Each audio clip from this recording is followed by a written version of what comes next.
My source tonight is the former Democratic presidential nominee, former Secretary of State, former Senator from New York, and former First Lady Hillary Rodham Clinton. She is also the author of the new book, Something Lost, Something Gained, Reflections on Life, Love, and Liberty.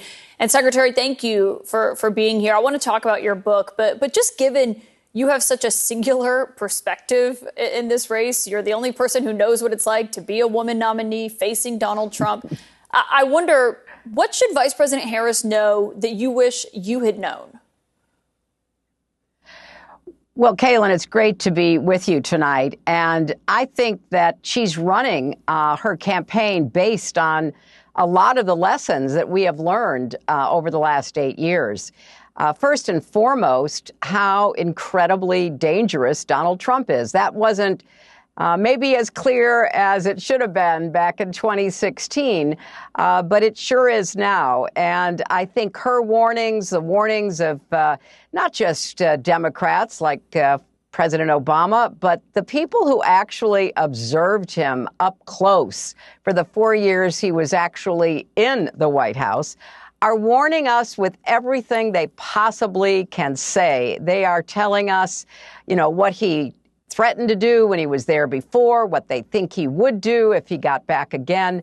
And I think that as we move toward the election itself, Vice President Harris is doing a really compelling job of making sure voters understand there's a choice here. And the choice of Vice President Harris is somebody with the character, the values, the temperament, the discipline to be our president, and someone who has proven himself unqualified and unfit for that office. Yeah, and you're referencing, what General John Kelly has said, that his former boss meets the definition of a fascist. And I know you've said before that recently you said that Trump uses blatantly fascist rhetoric. Do you agree with John Kelly, with Vice President Harris, that Donald Trump does meet the definition of a fascist? Kaitlan, I do. And it's not only people like former Chief of Staff, Marine General John Kelly, who is telling us this and warning us. It's people who have really studied what fascism is and what fascist leadership looks like. People like Professor Timothy Snyder, people like former Professor Paxton, who just recently came out and said that he had studied fascism during the war, particularly the Nazis, Vichy France, and he'd been reluctant to use the term.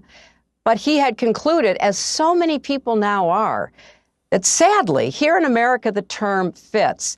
And, one other thing that you'll see next week, Kaitlan, is Trump actually reenacting the Madison Square Garden rally in 1939. I write about this in my book. President Franklin Roosevelt was appalled that neo-Nazis, fascists in America were lining up to essentially pledge their support for the kind of government that they were seeing in Germany. So I don't think we can ignore it. Now, it may be a leap for some people, and a lot of others may think, I don't want to go there. I don't want to say that. But please open your eyes to the danger that this man poses to our country, because I think it is clear and present for anybody paying attention. Yeah, you write in your book about Lindbergh and just how he was viewed in the U.S. as such a hero and what that would have looked like, had Pearl Harbor not have happened. You're looking back at the history of this country. But to hear such a significant statement like that one from you make a good point, not just people who have studied it, but from General Kelly, who worked very closely with Donald Trump. Obviously, General Milley did as well. But I think when you hear that and then you look at it from a campaign perspective, there have been people who have said for years that they do believe Donald Trump has fascist tendencies or is a fascist just outright himself. I think the question is, does it reach voters that Harris needs to reach right now? How do you see that?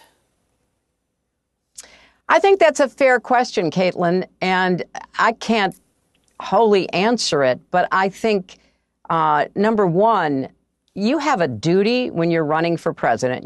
I tried to sound the alarm about him back in 2016, but it was really an uphill climb because people could not literally imagine that he posed a danger or that his character was so lacking when it came to the responsibility of being president. So I totally understand that. But now there's just too much evidence about what he wants to do, what he is saying he wants to do.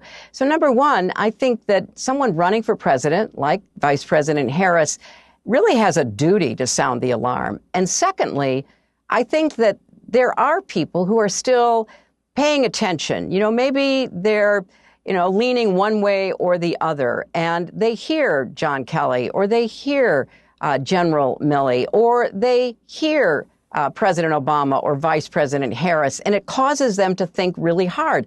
Why would we take that risk? And so I think that, sometimes in politics, you've got to do what is not only right, but important. And it is important to make a case as well as we can before this election about what kind of man this is and what kind of president he is promising to be. Yeah, you just think about, the voters that we had at the town hall last night. Some of them, one was a widow and she's worried about paying her taxes and her bills and what that's going to look like. And so you hear that resonating and breaking through as she's still undecided. And so I just wonder, given your position in 2016, at this point in that race, when you're looking at where we are 12 days out, polling averages in 2016 at this time had you on pace for a bigger win than President Obama had 4 years before.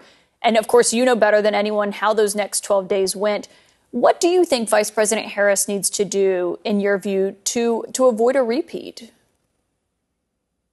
Well, first of all, I don't think she has Jim Comey in the wings waiting to kneecap her, so that's good, and I'm very grateful for that.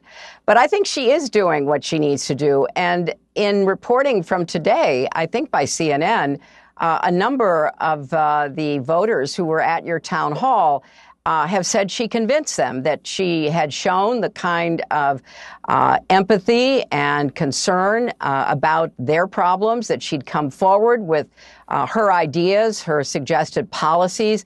So I think she's doing what she needs to do. And from my perspective, that's not only her job, it's the job of all of us who are supporting her. It's obviously the job of the messaging, the advertising, everything that goes into the final sprint to the election, because I think that the information is out there for voters who are looking for it. You can go to her campaign webpage. You can read about what she wants to do to lower the costs of housing, how she wants to take on people who are exploiting pricing of necessary goods, whether it's groceries or anything else. She talks about how she has a plan for long-term care, one of the biggest expenses that many families face. Yeah. So the policies are there. It's hard, though, as you know, you're a reporter, you know how difficult it is to talk about things like policies. So often what comes through are, the more, challenging and kinds of criticisms that you make of your opponent. So I think she's doing both. Well, on that, you can have a debate over her proposal on spending and inflation, and she wants to go after price gouging. We've had some Democrats say they don't really think that that's a solution for that. But you're having a policy debate at that point. And I wonder, from your view, as someone who put out a lot of policy in 2016 and talked a lot about policy, do you think that she faces a double standard in the sense of people watched the town hall last night, voters say, well, actually, I do want specifics on the economy or on immigration. Maybe she should have said they should have done something else differently sooner. But, Donald Trump's not there because he didn't agree to do a town hall. Do you see it as a double standard in this race? I really do, Kaitlan. And I see it as a double standard. Thankfully, we've made progress when it comes to women's in politics and certainly seeking the highest office in the land. And I'm very happy that we can say that. But there still is a double standard. And I think there's also a double standard because it still is very difficult to cover Donald Trump. He is incoherent half the time. Then he'll come out with something that is about how dangerous migrants are, and that cuts through. And then he goes back to talking about Hannibal Lecter or whatever is on his mind. And it's really hard to cover that. And so I think there is almost a default in the press where people go back and say, OK, well, at least Harris is trying to answer questions, and she is putting out real policy. So, let's go pile on her and make sure we know exactly what she's talking about, because there is no comparison. She has specific policies. Now, he tries to, avoid owning Project 2025, which is very specific and very scary. And I think it's rare that the press really goes after him on that and says, okay, look at what they want to do. Get rid of the weather service, for heaven's sakes. How are we going to know what we're doing every day? I mean, it's so bizarre. And yet he's hardly ever held to account for it. And so I do think there's a double standard.